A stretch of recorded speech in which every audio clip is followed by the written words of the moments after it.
Yo,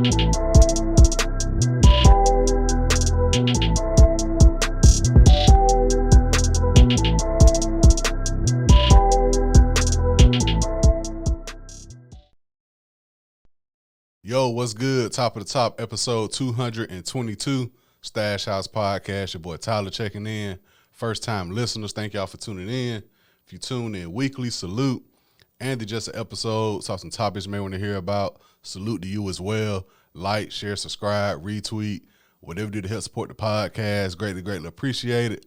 Podcast available on all podcast streaming platforms, Apple Podcasts, Google Podcasts, Spotify, YouTube. If you're watching this on YouTube, please subscribe to the YouTube channel and like this video on your preferred audio platform. Make sure you subscribe to this podcast, get notifications on new episodes as well. And thank y'all for the support. I'm back after a 2-week break. Apologies for not giving y'all a notice on the last episode, but I did post on my social media accounts. I'll be taking a 2-week break until the 22nd. Now we're here. I'm well rested, and it's back to it. We got college football season coming up. We got the NFL season coming up. Shortly after that, the NBA will be back in action as well. So I'm well rested to give y'all this great content. And what better way to come back than to celebrate 50 years of hip-hop. 50 years of hip-hop, very young genre compared to rock and roll and blues and all that. But hip-hop, 50 years. Congratulations. Salute. Shout out to all the artists who paved the way. Shout out to all the artists who took it to the next level.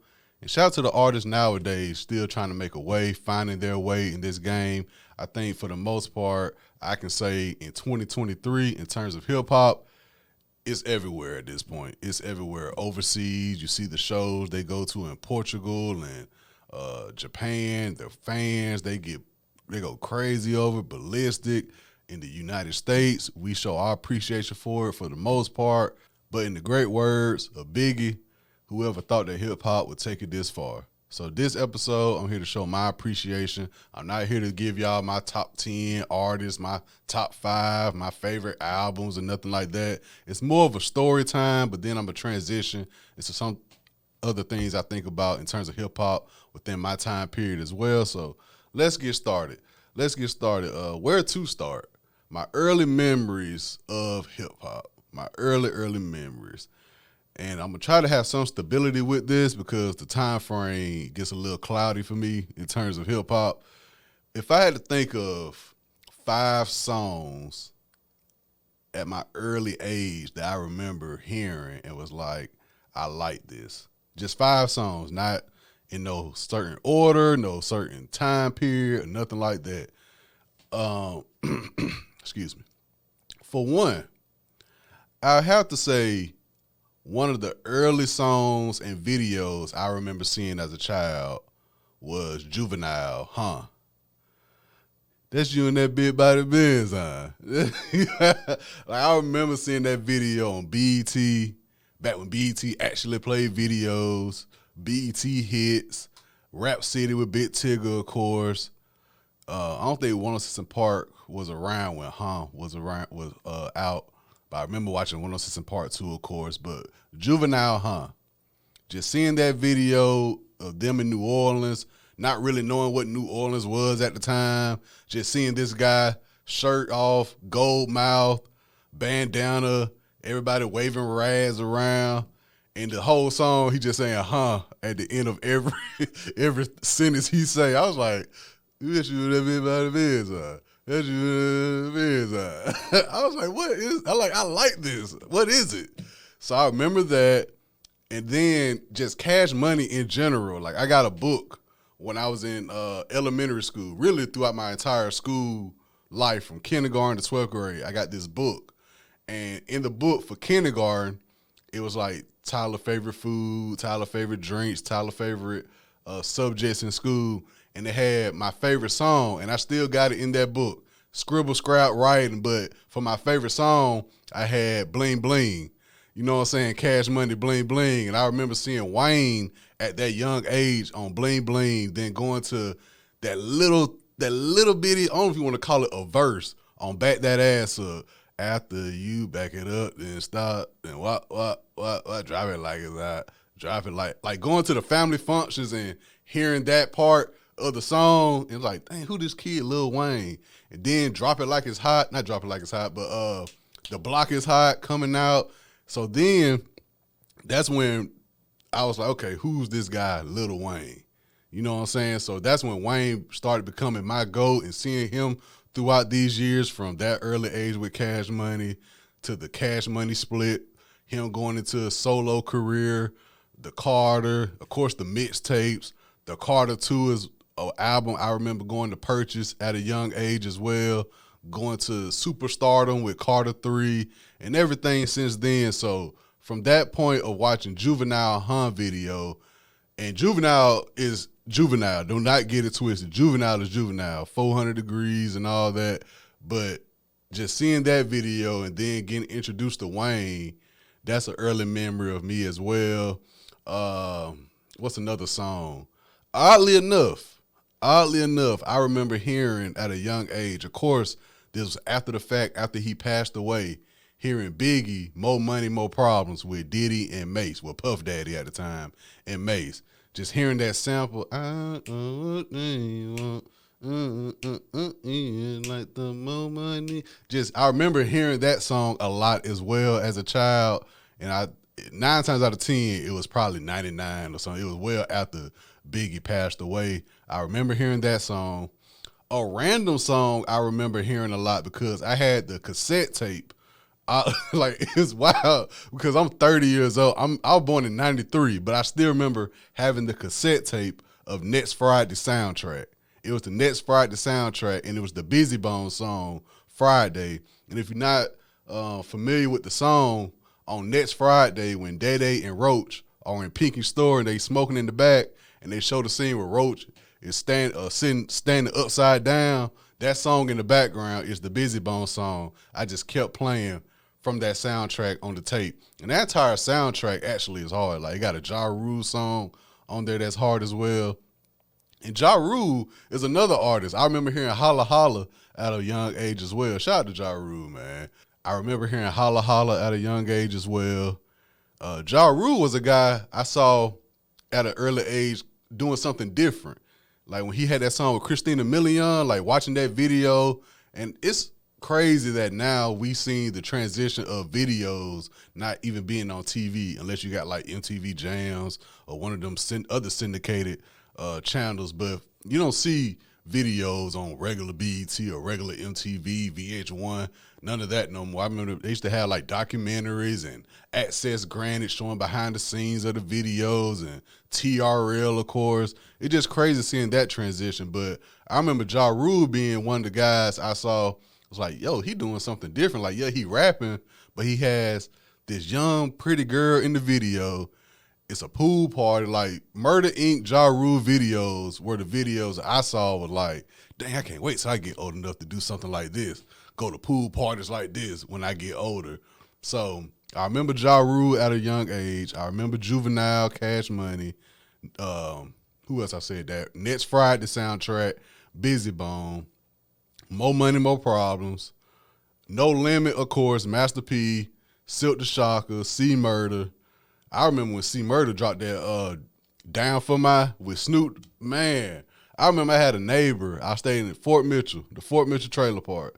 And I had a neighbor. I forgot his name. I want to say it wasn't Kurt, but he looked like Kurt Angle, the wrestler. I cannot remember his name, but he gave me like a book of CDs because he was in the Army and he was about to get deployed. Him and his wife, they were about to get deployed, so he gave me some CDs. It had all type of CDs. It had the Fugees on it. You know, the little book, CD book, I'm sorry, the CD book. It had the Fugees. I think it had like R. Kelly 12 play and like different mix CDs. But one day, because I was about to go in and watch WCW, and he was playing that C Murder song, and I just remember hearing that beat, the dun dun dun dun dun dun dun dun dun dun dun dun dun, and like he was playing that shit for like all night long, just on repeat. So I remember that C Murder song vividly. What's another early? I ain't gonna stay on this early, vibe. I remember hearing Jay-Z Hard Knock Life with the Annie sample because my mom loved the Annie movie. So when I heard that song, I was like, that man got Annie on this song. Like, it's the hard knock life for us. And seeing that video as well, him at the store, walking the streets and everything. So that was my early memories. Those are my early memories of just songs I remember, like, and of course when Little John and the Crunk era came, that's when I really started to understand like hip hop. You know what I'm saying? Having Lil Jon with Yin Yang Twins and the B.I.B.I. with Too Short and Ludacris. Those are my early memories. Cash Money, No Limit, Ja Rule, Jay-Z, Busy Bone Friday, More Money, More Problems. Those are my early memories. That's like late 90s. I was trying to keep it going into 2000 because in 2000, I had to really think about this. I want to say the first album, I remember going to the store knowing my sole purpose is to get my mom to buy me this album, was Nelly, Country Grammar. And once again, going back to video, just seeing that Country Grammar video, I'm going down, like a block party type video. I was like, yo, I like this song. I like this song. This one, I was just buying albums just off the strength of one song. I wasn't an album guy. I wasn't the guy to press play and just let the whole album play like I am nowadays.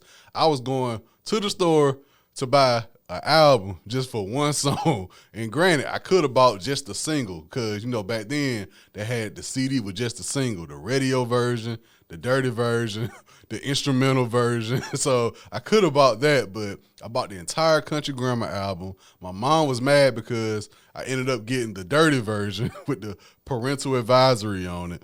And that's one thing as well I've been seeing past couple weeks. Uncle Luke had tweeted something with the 50-year anniversary. Nas had did a Mass Appeal 50-year hip-hop anniversary show in New York. But nothing has really been down south. I saw Jermaine Dupri as well tweet like nobody has done nothing 50-year anniversary of hip-hop. But I saw Jermaine Dupri is doing the So Def show later on this year. So I guess that'll be the official for the South. Because I saw Uncle Luke say he upset that, Florida is not getting enough recognition. And Uncle Luke in general, because without Uncle Luke and Two Live Crew, we might not get dirty, quote unquote, dirty versions of songs, the parental advisory and everything, because they legit went to court for freedom of speech for hip hop. You know what I'm saying? So that's a whole nother story. But I remember my mom being mad because she got me the dirty version of Nelly Country Grammar album. And within the next year, because I went back to look it up, because I remember buying Nelly album, and then that next year, Nelly and the Saint Lunatics album came out, and I bought that album as well.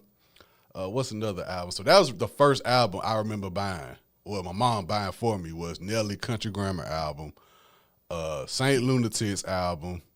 I bought the Ja Rule album. I forgot which one. It had the Mesmerize song on it with Ashanti. That's all I remember about the album. I can't remember. I think it was like Rule 316, something like that. I remember buying that one as well. But yeah, that's my early memories of hip hop. Like I said, it's a little cloudy, but I definitely remember, you know what I'm saying, Cash Money. Like I said, I got the book at home. My scribble scrap writing from kindergarten. My favorite song I wrote, Bling Bling. You know what I'm saying? So I definitely remember my early years and my early introductions to hip hop.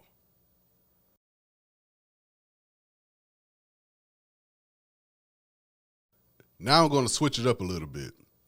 I'm going to switch it up. And when I was planning on this episode, I was like, okay, I don't want to do nothing basic. I don't want to give y'all my top 10, nothing like that.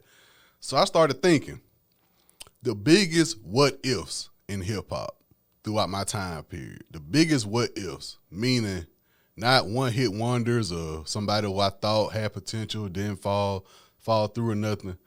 What ifs as in, what if this didn't happen? What would be the scenario or the case now of hip hop, whether it's Southern hip hop, boom bap, whatever the case may be. And probably one of my biggest what ifs, me being from the South, me being a Gucci Mane fan, what if Gucci and Jeezy never beef? And I was thinking about this a couple weeks ago because I was listening to Jeezy last project, the one he had with Drama, the Snowfall project. So as I'm listening to this Jeezy project, and then when I started listening to that, I just went through a little Jeezy playlist type of thing. Just listen to old Jeezy and everything. Me being a Gucci Mane fan, I probably heard more Jeezy songs. I was like, damn, I wish I could have heard Gucci with Jeezy on this. More than I have Gucci songs where I'm like, dang, I wonder how Jeezy would have sound on this. And honestly, and y'all know I was recording during this time when they did the verses a couple years ago. I said it was good to see, but I don't think we was going to get no music from it. I think they just did it off the strength of showing, everything happened in 2020. Nobody expected to see Jeezy and Gucci in the same room, definitely not doing a verses together. I think it was just a way of them showing, we both grown, we can coexist. Yeah, we're going to take shots at each other, but that's as far as it's going to go. I don't expect no music. I would like to hear music from it, but I was like, if Gucci and Jeezy never beef, then we probably could have got a Gucci Jeezy collab. Who knows? Gucci Jeezy Tip could have did something, at least songs together. You know what I'm saying? That could have been a mean three-headed monster. You throw Ludacris in the mix at the time as well. And I just think it'll be a different ball game because we seen what Gucci has done within this time period of acknowledging the younger artists coming up in the A, putting them in position to do what they got to do. And Jeezy, even though he get criticized a lot for not really, quote unquote, putting people on, he has put people in position. Shawty Red in terms of production and everything like that. But just imagine them two was working together and the movement they could have had together. Man, that's definitely one of the biggest what ifs for me in terms of hip hop throughout my time period. Another one, easily, what if Rockefeller never broke up? Rockefeller and NWA. Those are two I think about in terms of family trees. First off, NWA. NWA, Eazy E. I think Eazy E doesn't get enough credit for his family tree. Dr. Dre with the Eazy E was like, we trying to get this music thing going, can you? Because Eazy E money is what kind of funded early NWA, if I'm not mistaken. If Eazy E would have said no, Dr. Dre would have probably went a different direction. Ice Cube would have went a different direction. So just from that Eazy E tree, we got Dr. Dre. From that Dr. Dre tree, we got Death Row. From that Death Row tree, we got Suge Knight. We got Snoop. Snoop Dogg gave us Doggy Style. Snoop Dogg is still touring to this day. Snoop Dogg is a household name. Snoop Dogg is easily, for me, probably the most popular rapper ever. I think Snoop, LL Cool J, Jay-Z. I'm just talking about like your mom, your grandma probably know him. Snoop Dogg is definitely, for me, probably the most popular rapper ever. He do shit with Martha Stewart, all type of shit Snoop Dogg be into. Snoop Dogg do everything. So Snoop Dogg, we got that. We got the Dog Pound. Got Lady of Rage. Lady of Rage is Baby D from Next Friday, for people who don't know. And also from the Dr. Dre tree, Eminem. Now, granted, Eminem was rapping, but when you get that Dr. Dre cosign and you get that Dr. Dre production, I don't know if we would have got the same Eminem without Dr. Dre. Me personally, Dr. Dre, we got the Firm album with Nas, AZ, Foxy Brown, and even though he get criticized, that's still the Firm album. And I still got to give Dre credit on that because there's some songs on that Firm album I do like. Also from the Dr. Dre tree, from Dr. Dre to Eminem, we get 50 Cent, Get Rich or Die Trying. Like I said, 50 Cent was rapping before then, but I don't know if we Get Rich or Die Trying without Dr. Dre. You know what I'm saying? Eminem, Dr. Dre, that what gives you 50 Cent, Get Rich or Die Trying. So, and then go to the co-sign to Kendrick, the co-sign to Anderson .Paak. So that Eazy E tree, starting from Eazy E going to Dr. Dre, that's a mean tree alone. Then you go Eazy E to Ice Cube. Ice Cube first few albums after he broke away from NWA, some of the best hip-hop albums ever. America's Most Wanted, Death Certificate, Lethal Injection. You go from there, then you get actor/director/producer Ice Cube, Higher Learning, the Friday trilogy, Are We Done Yet? Are We There Yet? Barbershop. And Ice Cube, the big three that he doing now, the big three. His entrepreneurship. So I'm going to give credit to Eazy E. I don't think Eazy E get enough credit. And of course, go back to Eazy E, Bone Thugs and Harmony. And I'm going to miss everybody. And I'm going to miss everybody. From Eazy E, you get Bone Thugs and Harmony. Without Bone Thugs and Harmony, I don't get my early memory of the Friday song from next Friday. And without Eazy E, we probably don't get Next Friday or the Friday trilogy. So I got to give Eazy E credit. And I just thought about that while freestyling this. That Eazy E tree is lethal. So shout out to Eazy E.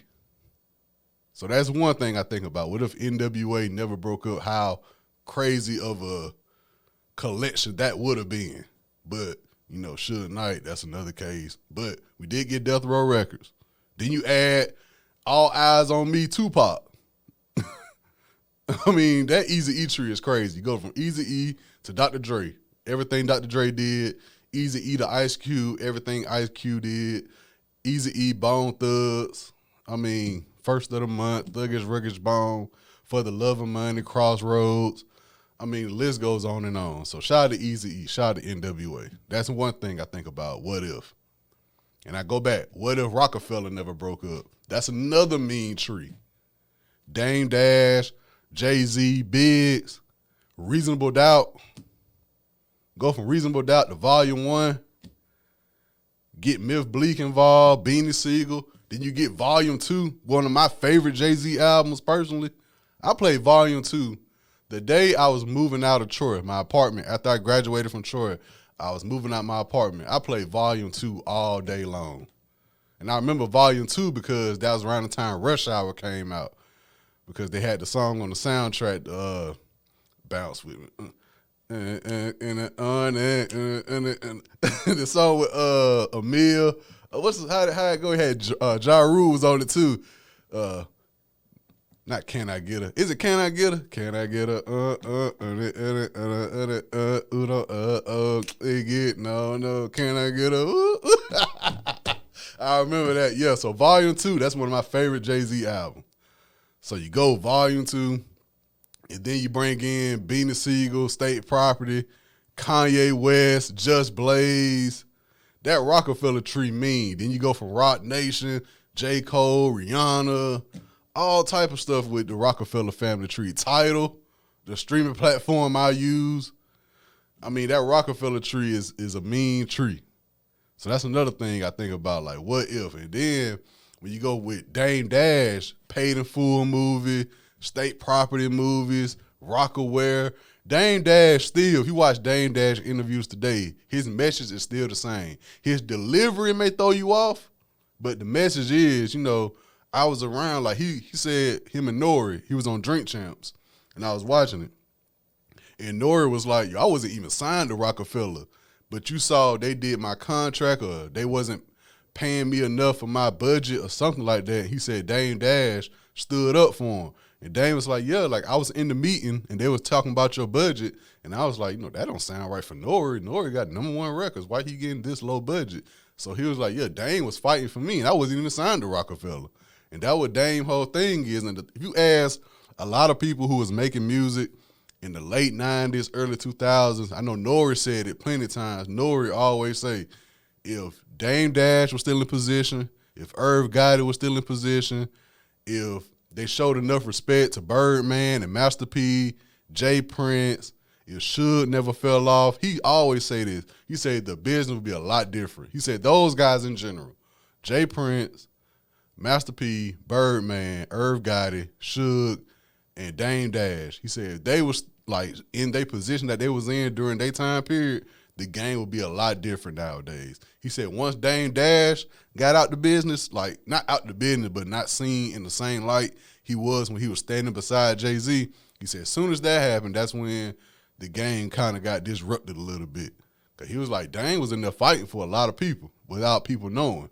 You know what I'm saying? It's just his delivery be kind of off. But, yeah, that Rockefeller tree was mean. Like, they had their hands in music, fashion, alcohol, movies, everything. So Rockefeller family tree, NWA family tree, if they never split, I always wondered how, you know what I'm saying, things would be nowadays.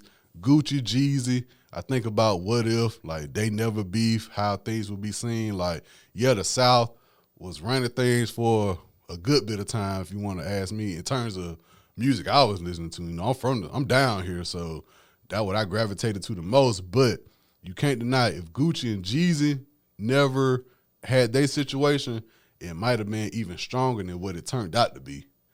You know what I'm saying? So those are what ifs I think about. Those are what I'm sure is more. Of course, you know, Cash Money, I think about that a lot. What if everybody from the Hot Boys, like if Juvenile did his thing, like I said before, Juvenile did his thing with 400 Degrees in his career. Wayne, of course, did his thing with his career. But what if Turk would have stayed locked in? You know, BG did his thing as well, but what if BG would have stayed locked in and focused like how Juvenile and Wayne was? Manny Fresh, of course, but at the same time, that was more of some contract situations as well. So, you know, that is what it is on that. No Limit did their thing. No, I don't think No Limit could have did more than what they did during their time period. I mean, the work they put in within those 3, 4, 5 year time frame, that's more than a lot of people have done within a 20-year career. You know what I'm saying? Master P was putting everybody to work. They were dropping projects every week, it looked like. So, you know, they did their thing as well. So the biggest what ifs I got, Gucci, Jeezy, NWA, and Rockefeller. I would love to hear some of y'all what ifs. It could be from back in the day to present, the biggest what ifs and how it could have possibly shaped the game up as we know it today. This has been episode 222 Stash House Podcast. Make sure you guys go out, have a great work week, a great school week, stay hydrated, stay safe, be aware of your surroundings. Keep me in your prayers. I do the same for y'all. Salute.